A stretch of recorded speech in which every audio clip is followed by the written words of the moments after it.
وكلما أحجمت بك نفسك ضاقت بك حالك تذكر يوم العبور على الصراط، وكل ما غلب على ظنك أنه سيزيدك نورا عند الله فلا تتردد عليه. كلنا بشر ضعيف يغلب على أمره، تغلب عليه شهوته، يغلب عليه عجزه، يغلب عليه ضعفه، لكنني أنبهك على شيء يحبه الله. كلما جئت إلى فراشك وكان قد أصابك من العناء والتعب ما أصابك، بصرف النظر عن سبب ذلكم العناء والتعب، لأن الناس يختلفون، هذا مسافر وهذا رحال وهذا عمله في الليل وهذا قيم على أطفال وهذا يختلفون.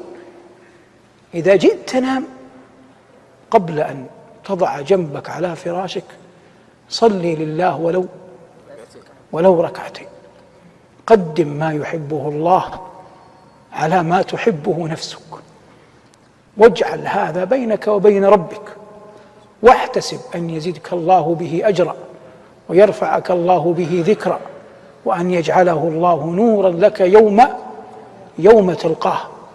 لا بد للعاقل أن يدخر، كما يوجد ممن يشح في المال، كلما غاب عنه أبناؤه بناته من يعمل معه أخرج مالا لا يرونه وأخفاه، يخفيه من شحه حتى عن أبنائه وبناته خوفا من أن يتسلطوا عليه.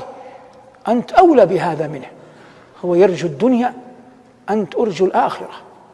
إذا غاب عنك رفقاؤك، أصدقاؤك، زوجتك، أهلك، فادخر تلك اللحظات، تلك الأحوال، تلك الساعات، ولو دقائق لو ساعات، أن تضع فيها بنفسك عملا صالحا بين يدي الله. والله هذا ليس قسم، إخبار. والله يحب من عباده أنهم إذا هجع الخلق وناموا قاموا له يقفون بين يديه يناجونه بكلامه. قال الله جل وعلا: تتجافى جنوبهم عن المضاجع إنما يؤمن بآياتنا الذين إذا ذكروا بها خروا سجدا وسبحوا بحمد ربهم وهم لا يستكبرون.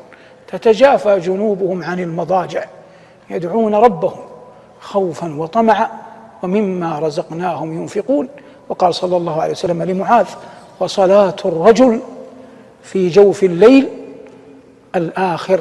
والله إن نفسا رجلا يضع امرأة يضع جنبه على فراشه وآخر عهده بالدنيا ركعات صلاها لله، لا يبالي استيقظ من مرقده أو لم يستيقظ، على الأقل كما أقول مرارا في الدروس يحاج الله أن آخر عهدي بالدنيا أنني صليت لك ركعتين.